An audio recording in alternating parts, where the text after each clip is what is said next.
Good evening everyone. Weekend की छुट्टी में मार्केट के डर से आप लोग क्या क्या सोच बना के बैठे हैं?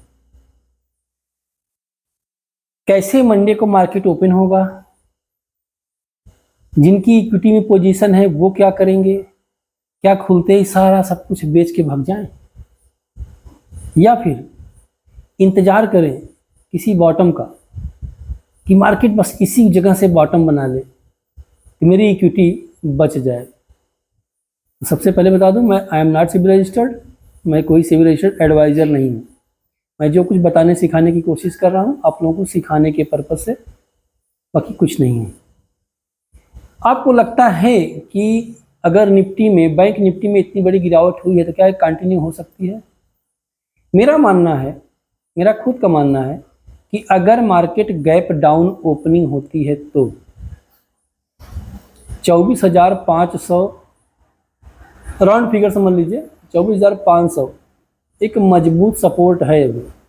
अगर फर्स्ट कैंडल ही 15 मिनट की ग्रीन बन जाती है, हैमर टाइप की, ऐसी अगर वो ग्रीन बन जाती है हैमर टाइप की, तो हमें क्या करना चाहिए? अगर हैमर टाइप की बन जाती है तो 25,200 तक का सफर फिर से शुरू। अगर हम एक दिन में इतना गिर सकते हैं, एक दिन में इतना घट सकते हैं ना, तो हम एक दिन में कवर भी कर सकते हैं। तो सबसे पहली बात तो यह है कि ऑप्शन में जितने ट्रेड कर रहे हैं, जिनकी पोजीशन है पी वालों की, अगर गैप डाउन मार्केट ओपनिंग होता है तो एक बार यहाँ से हल्की कर लें, यानी कि निकल जाए। काफ़ी लोग गिरती मार्केट में पुट होल्ड करके गए हैं, और फेड का एक प्रस्ताव भी आया है कि हम ब्याज दर को कटौती करने का समय आ गया है। पहले इन्होंने कहा था कि ब्याज दर में कटौती होनी चाहिए, लेकिन अब ये कह रहे हैं कि ब्याज दर में कटौती का समय आ गया है। अब ये मार्केट में एक अच्छा खासा, आप समझ सकते हैं क्या हो सकता है। तो हमें अपने विचारों पे ध्यान देते हुए, अपने माइंड साइकोलॉजी को मेंटेन करते हुए अपनी इक्विटी पे ध्यान देना है। जो भी आपका कैपिटल कैश में बाइंग करके बैठे हैं, आप इतनी आसानी से, इतने जल्दबाजी से मत बेच के भागिएगा। 1%, 2%, 5%, 10% स्टॉक में करेक्शन आ सकता है अगर आपका लॉन्ग टर्म के लिए व्यू है। तो अगर आप बैठे ही 1-2% के लिए हैं, शॉर्ट टर्म वाले, तो उनके लिए थोड़ा सा चिंता का विषय बनता है। तो इस चिंता के विषय में जल्दबाजी में कोई कदम ना उठाएं। अपना एक स्विंग के आसपास कोई एसएल समझ लें, जिस भी स्टॉक में बैठे हों, और वही उसी एसएल के आने के बाद ही निकलिएगा। मेरा मानना ये है कि स्टॉप लॉस अगर हिट होता है, चाहे वो इक्विटी में हो, कैश में हो, ऑप्शन में हो, इंट्राडे में हो, किसी में भी हो, एक बार स्टॉप लॉस पे निकल जाना ही बुद्धिमानी होती है। बाद में अगर मौका मिलता है ना, तो हम फिर से एंट्री कर सकते हैं। तो आज मैं आया था अपने पुराने आवास पे, तो यहीं बैठक हो गई थी। हमने कहा आज वीडियो डालते हैं और देखते हैं। और जो लॉन्ग टर्म वाले हैं ना, उनके लिए सबसे बढ़िया एसआईपी के तौर पे आप स्टॉक में छोटा छोटा अमाउंट डालते जाइए और इंतज़ार कीजिएगा। अगर म्यूचुअल फंड से ज़्यादा न मिल जाए तो बताइएगा। काफ़ी लोगों का मानना है, मेरे दो एक मित्र यार कह रहे थे कि राजकुमार सर ये बताइए म्यूचुअल फंड कैसा रहेगा। मैंने कहा बिल्कुल सही रहेगा, 15-16%, 18%, 20%। मिड कैप म्यूचुअल फंड वाले तो 22, 25, 30% तक भी दे रहे हैं। तो आप इन्वेस्ट कर सकते हो। अच्छा, आप म्यूचुअल फंड में जाना चाहते हो तो आपको सेफ लग रहा है, वहाँ पे फंड मैनेजर बैठे हुए हैं, आपका मैनेज कर रहे हैं, आपका जो फंड जा रहा है मंथली के हिसाब से, आप एसआईपी कर रहे हो, कुछ कर रहे हो, तो यहाँ भी तो मंथली के हिसाब से एसआईपी कर सकते हो ना।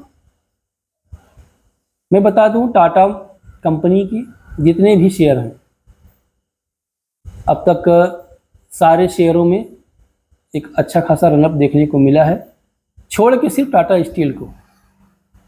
अब जब टाटा स्टील, अगर टाटा कंपनी गाड़ियाँ बनाती है ऑटो कंपनी में, तो स्टील तो अपने ही कंपनी का लगाती है ना। टाटा स्टील में मेरा मानना है कि आप लोग एसआईपी के तौर पे क्योंकि छोटा छोटा अमाउंट डालते जाइए, गिरावट पे भी डालिए, ऊपर जाए तब भी डालिए। जैसे एसआईपी में होता नहीं कि 5 साल आपको 5-5 हज़ार, 2-2 हज़ार, 3-3 हज़ार जमा ही करना है, वैसे इसमें सोच के देखिए।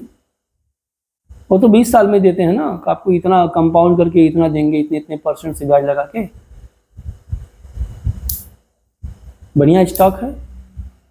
अगर आपका 3-4 साल का व्यू बनता है तो आपके पास टाइम नहीं है ट्रेडिंग करने के लिए, तो आसानी से आप बैठ के जब भी मार्केट खुले, मार्केट में रेट दिखाई पड़े, 10 शेयर पकड़ लो, बंद कर दो मोबाइल, ऐप को बंद कर दो, काम खत्म। आपने 10 शेयर खरीद लिया ना, वो कहाँ जा रहा है उससे मतलब नहीं, कल देखे कि नहीं तो अब 4-5 पॉइंट और नीचे आ गया, तो 10 शेयर खरीदो। कब तक गिरेगा, कहाँ तक गिरेगा, हालांकि किसी को नहीं पता होता, लेकिन टाटा का नाम ही काफ़ी है ना। अगर आप टेक्निकल नॉलेज नहीं है, फंडामेंटल नॉलेज नहीं है, तो बढ़िया, अरे स्टील कंपनी है टाटा स्टील, क्या टाटा की गाड़ियाँ बनना बंद हो जाएंगी? अन्य कंपनी में उसका माल नहीं जाता होगा? तो आने वाला समय टाटा स्टील में देखने को मिलेगा बहुत ज़बरदस्त ग्रोथ। एक तो ये हो गया। दूसरा, पावर सेक्टर, चाहे टाटा पावर पकड़ लीजिए, चाहे जेपी पावर पकड़ लीजिए, चाहे आरटीएन पावर पकड़ लीजिए, छोटा छोटा इन्वेस्टमेंट, ये सोच के चलिएगा कि दुनिया सोचती है कि मार्केट ऊपर जाए मेरा प्रॉफिट हो, आप सोचिए कि मार्केट नीचे आए। आने वाला सेक्टर देखिएगा पावर का ही होगा, कि पता नहीं कितने कितने सोलर पावर लग रहे हैं, और ईवी की गाड़ियाँ आ गई हैं, तो ईवी गाड़ियाँ आ गई हैं तो पावर वो क्या सब स्टेशन बन रहे हैं फास्ट चार्जिंग के लिए, बहुत तेज़ी से बिल्डअप हो रहा है। तो पावर सेक्टर बढ़िया है मेरे हिसाब से। ऑटो में टाटा स्टील, सॉरी ऑटो में कर रहे हैं, टाटा कंपनी की टाटा स्टील, इस स्टॉक पे ध्यान देने की ज़रूरत है अब, क्योंकि काफ़ी समय हो गया है। एक बार 160-170 के आसपास गई भी थी, फिर आ गई है 150, 51, 48, 49, 52 चल रहा है। तो यहाँ से आप छोटे छोटे अमाउंट डाल सकते हैं इन्वेस्टिंग के तौर पे। अब आपको डालना तो है, मान लीजिए आप 10 शेयर डालते हैं, 10 शेयर कितने का होगा? 1200-1500 का। आप 5000 की एसआईपी करते हैं म्यूचुअल फंड में, ये सोच के कि मुझे 15-16% मिलेगा साल का। अब यही कैलकुलेशन आप देख लीजिए टाटा स्टील में। टाटा स्टील का शेयर मान लीजिए आप 10-10 खरीदते हैं, 5000 आपको खर्च करना है, 50 शेयर तो आपको महीने में आ जाएंगे। अगर एक हफ्ते में आप 1200 रुपये का इन्वेस्टमेंट कर रहे हैं, तो 4 हफ्ते में हो गया लगभग 5000। तो 5000 के हिसाब से डालते जाइए एसआईपी के तौर पे, मार्केट कहीं जाए, क्योंकि आपको लॉन्ग समय के लिए बैठना है ना, चिक चक करके भागना नहीं है, साल 2 साल का व्यू लेके बैठना है। मेरा मानना है, मेरा खुद का मानना है, मैंने काफ़ी रिसर्च किया है टाटा स्टील के स्टॉक पे, फंडामेंटली भी और टेक्निकल भी, और बड़ा अच्छा स्टॉक मुझे लग रहा है। मेरा खुद का पोजीशन है, अब तक मेरे हो गए होंगे, ज़्यादा तो नहीं, 500-600 शेयर तो हो ही गए होंगे, क्योंकि उसमें मेरा खुद का नियम है कि मैं तो 10 शेयर पर डे खरीदता हूँ, कहीं भी जाए मार्केट। जो मैं ऑप्शन में थोड़ा बहुत कमा लेता हूँ, मैं स्टॉक में डाल देता हूँ। तो जिनके पास समय नहीं है और पैसिव इनकम का सोच रहे हैं, एसआईपी में जाने की सोच रहे हैं, म्यूचुअल फंड में जाने की सोच रहे हैं, तो किसी ब्लू चिप स्टॉक को पकड़ लीजिए। आने वाला समय बहुत ही बढ़िया होगा।